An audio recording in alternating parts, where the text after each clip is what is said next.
Hello viewers, in this video we will discuss chapter 9 of business studies, that is business finance.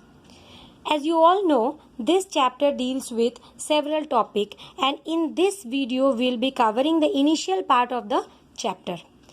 The topics which will be covered in this video are meaning of business finance, basics of finance, importance of finance, features of finance, meaning of use of finance, meaning of financial management, finance with example, meaning of financial management with example, importance, work, areas, aim and role of financial management. So all of you, do not switch it off in between. Watch the video till the end to know all the parts very clearly. So here we begin with business finance. Business finance is the money required to carry out the business activities. This is the definition of business finance which is given in your books. But we need to understand why is business finance the money required to carry on the business activities. Why is it called so? Because we know that business means remaining busy with particular activities. That is business. Now, what is finance? Finance is the money that flows into the business so that all the things, all the work which is required to carry out the business can be done. That's why we say that business finance is what? It is the money that we need so that we can carry out or we can do all the work, all the activities which are a part of the business. So all the activities which are a part of the business are carried out through that by using that money, which is the finance that is flowing into the business. Now we need to know again and again we are using the same word finance. Now what is finance? Definitely we need to know what is finance. Finance is very simple, students. It is the money which is used in business. It is as simple as that. That money which we are using in the business is called finance. Why do we need finance, or what is the use of finance? See, why do we need money? At home, whenever you are there at your house, definitely you will know how your house is running.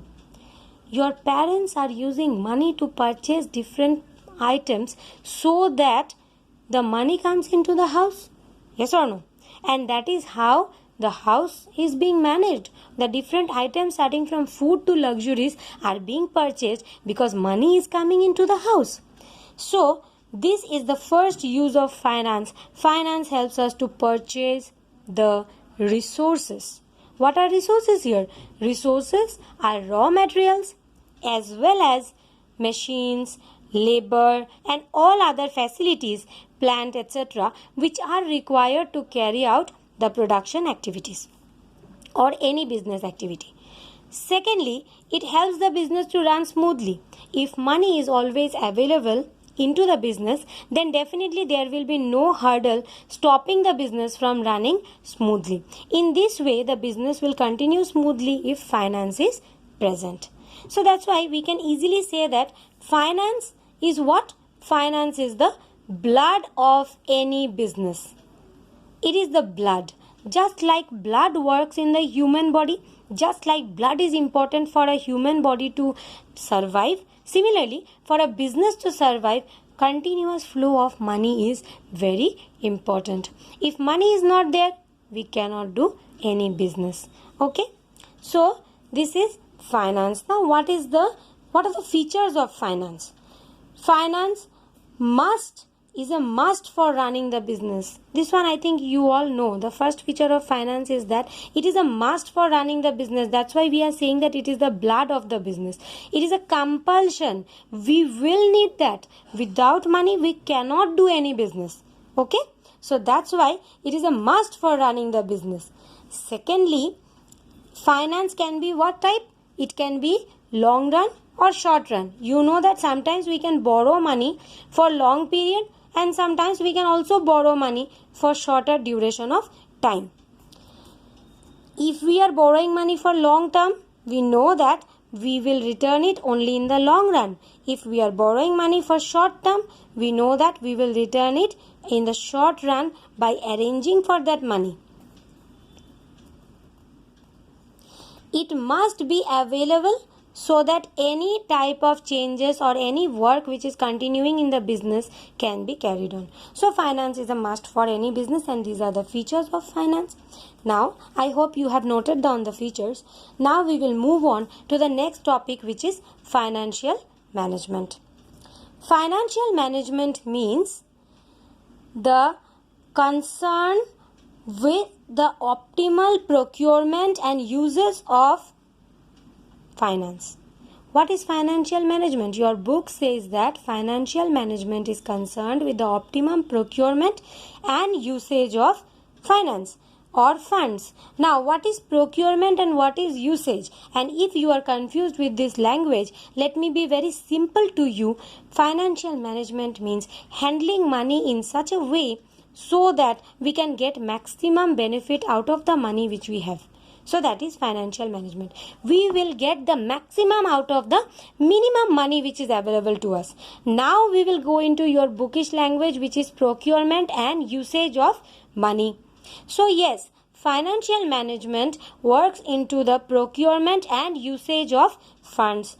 It is the management, or it is the work which we do to make optimum procurement. Procurement means purchasing of the funds. What is purchasing? Purchasing means buying money. Why we are saying we are buying money? You have already learnt that we pay our return for all the factors of production, and money or capital is also a factor of production. Now you tell me, what is the return for capital? For capital, the return is, what is the factor payment for capital? You have already learnt it, isn't it, in class 11. So what is the factor payment for capital? The factor payment for capital is interest. Yes, you are right. The factor payment for capital is interest. So when we are paying interest to capital, then we know that we are purchasing capital because we are paying something against it. That's why your book is saying that we are procuring money. Okay, and we are procuring, and we will see that this procurement is correctly done. This purchasing is correctly done. How can we ensure that this procurement is correctly done? Through management. What does management use here? Management will identify these three things. First of all, the correct sources. We have several sources. You have already learnt it in the previous year that we have several sources of raising money. Yes, equity shares, preference shares, debentures, bonds, then bank loans and loans from financial institutions. There are several sources for raising money. But which one is the best source? All these sources will have their own interest rates. All these sources will have their own risks, own liabilities, etc. So which one is the best source? We have to compare the risks. We have to compare the costs, and then only we will be able to identify which of these sources is the best source. The source which is the least costly, the source which is the least risky as compared to others will be the best source. Now you will be worrying, where will I get such a source which is less risky also and less costly also? That is why we are managers. We will try to balance between the risk and the cost. Understood these three elements? One is identifying the sources, comparing the cost, and comparing the risks, so that we can get the correct funds. We can procure or we can purchase the correct funds. Okay? Now next we go to the usage. How do we use the money? We know that once we get the money in hand, we have to invest that money. Now where do we invest that money? This is usage. Where do we invest the money? Okay, so here in usage we need to learn that we will invest the money in those projects where the return is high and the cost is less. To understand this, let us take a very simple example. Okay, your father gives you 500 rupees. Now with this 500 rupees, your father says that you can do anything. But you know that you are liable to him because he has earned this money with much difficulty. Now what will you do? You have to make correct usage of the money, isn't it? You cannot simply waste the money. So you will think, what are the options available to you? What options are available to you? First of all, you can have a party with your friends, isn't it? Secondly, you can purchase books with that money. Thirdly, you can invest that money in a particular small business proposition. You can purchase some things with that money and sell it in the market. All these three are available to you. Now, for different people, any one of these three will be the best option. But definitely no one will select option 1. Why? Because in option 1, there is no return. We are coming to returns. If you party with your friends, will you get any return from there? No, you cannot earn back from that investment. In financial management or in business as a whole, we never think about the emotions. We think about what we are going to earn back. I may be very happy partying with my friends. That's my emotional part. But that has no value in finance. What value is there is that after being happy, how much did I earn? I earned 0 rupees. And I wasted all 500 rupees given by my father. So that means here usage is 0. And I cannot use or I cannot select this project for investment. Then which projects are remaining? 2 projects. One is that I can purchase books and the other one is that I can do a business. Now it depends on which will be most healthy for my current situation. If the family condition is not so good, I can definitely start with a business and help my father. My father will be very happy.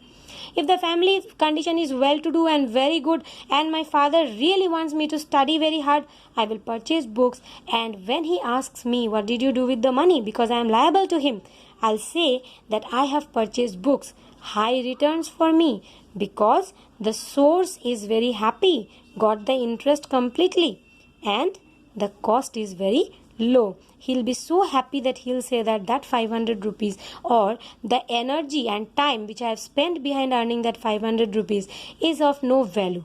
So in this way, what are you earning here? High return, and the cost is very less. So this is the correct usage for your money. And if you say that I just told you that emotions have no place, right, but with these books, the knowledge which you gain, definitely you will earn in bulks in future. So that's why this will give you the highest return as compared to the cost. Is this clear to all of you? This is the simple definition of financial management, and this is how it works. Now, by now you have already understood that why we need financial management. Yet I will specify it in 2 points, very simple 2 points why we need financial management. First of all, we study financial management so that the business does not suffer any scarcity. If we are good managers, we will see that together we don't have too much money, and again another time we are lacking funds. This will never happen if we have proper procurement and proper usage. So the first point of why we need or importance of financial management is that the business never suffers from scarcity of money. This is one. Another one is that we will never make any wasteful investments. This is the part which we discussed in usage. If we do the correct usage of funds, we will never have any wasteful investment. So for these 2 reasons of importance, we definitely need to study financial management. Now, what is the work of financial management, or what does it do in the business? In a business, financial management helps to maintain smooth flow of funds. Money will keep on coming smoothly, always, so that whenever the business needs money for investment, money is available. When the business does not need money, there is no money left unused in the hands. So this is smooth flow of funds, so that there is money available timely. Very important, money must be available timely and in the correct business. Whenever the business needs money for usage, business will get money in the right time without wasting any time. Now, in which areas do we learn financial management? Financial management covers up. What is the scope of financial management? Here you are getting 2 scope. One is procurement, that means from which sources we are getting it. And another one is usage, how we are using it or where we are investing the money. And the third one is how we divide the profit earned. That means whatever profit the business is earning, after doing this, definitely the business will earn lot of profit. So how do we divide that profit? These three things are done optimally by using financial management, and that's why we need financial management in any business. Now we get to the next point, which is aim of financial management. This is another very important topic for your exams as well as for learning financial management as a whole. This is a very important topic which you need to know. What is the aim of financial management? Now whenever we say what is the aim of financial management, always it clicks to our mind that if we are managing the finance, then we must make ourselves happy, we must earn lot of profit. Yes, if we earn lot of profit, definitely what is the ultimate aim, what is the main objective? It is shareholders' wealth will be maximized. We are earning profit, but where will this profit go? This profit will definitely go to the shareholders or the people who are investing with us. They are the most important people in the business, and that's why what is the main aim? If it is asked, what is the main aim of financial management? The main aim is to maximize the shareholders' wealth. This is the most important aim, and this alone will lead to all these four aims. The first one is profit maximizing. If we are getting profit, then only we can maximize their wealth. If we are making availability of funds, financial management aims to make available funds. So if we are making funds available in the right time, then only we will earn profit. If we make effective utilization of funds, then only we will make profit. If we make wealth maximization, that means we are getting the maximum out of the minimum money. If we are making wealth maximization, then only we will earn profit, we will ensure availability, we will ensure utilization. So that's why these 4 points, wealth maximization, effective utilization, ensure availability, profit maximizing, are all boiling down to one point, and that is maximize the shareholders' wealth. Now, how will this work for the business? See, this is important, or why is financial management important? You can say financial management is important because of this reason. Financial management maximizes shareholders' wealth. And how does it work, you see? If the investor's wealth or the shareholders' wealth is increasing, then automatically what will happen? If this wealth is increasing, then the business's wealth will increase.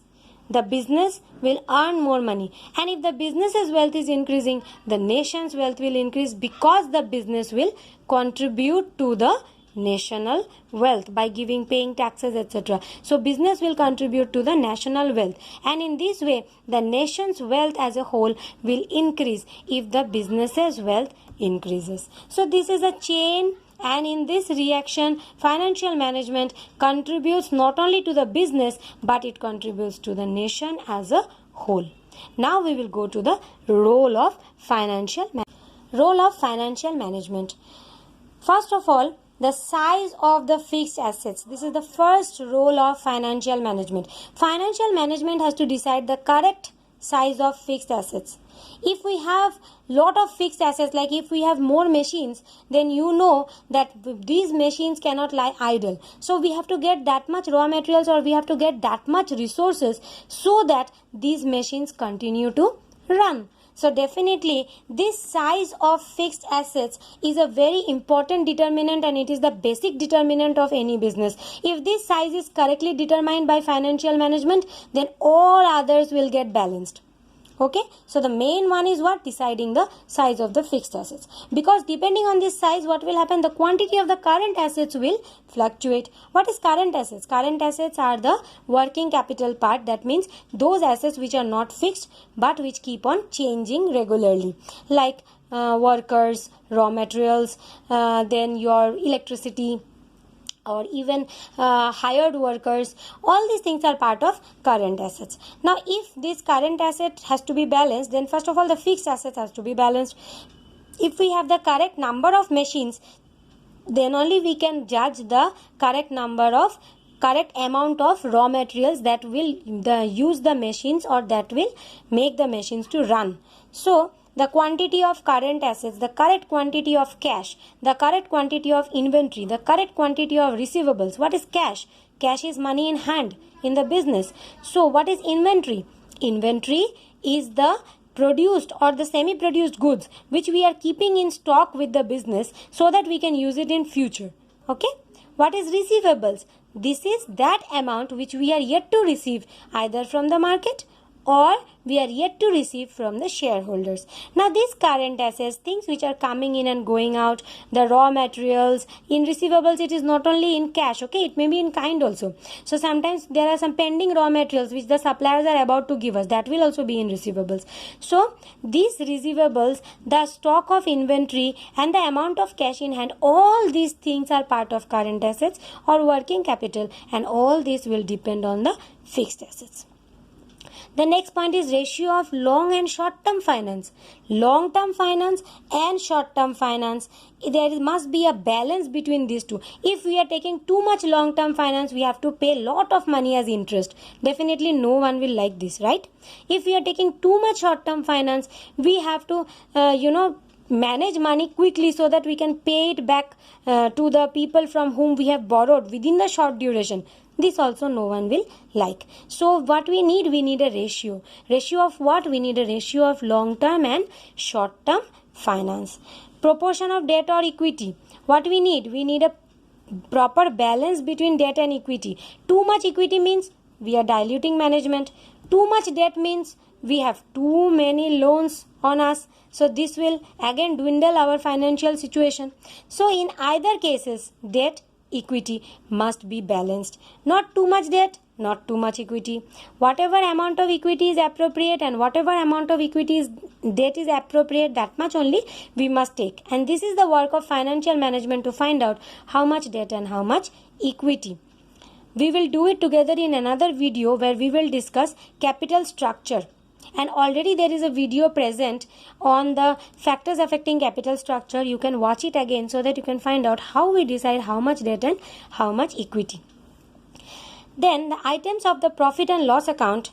This has three parts: interest, expenses and depreciation. So we know what are the items in profit and loss account. We have already learnt it in accountancy, but here we need to know that these items, balance between interest, expenses and depreciation, is actually made by financial management. Why? Because how much debt, how much equity, financial management is deciding. Balance between interest is created.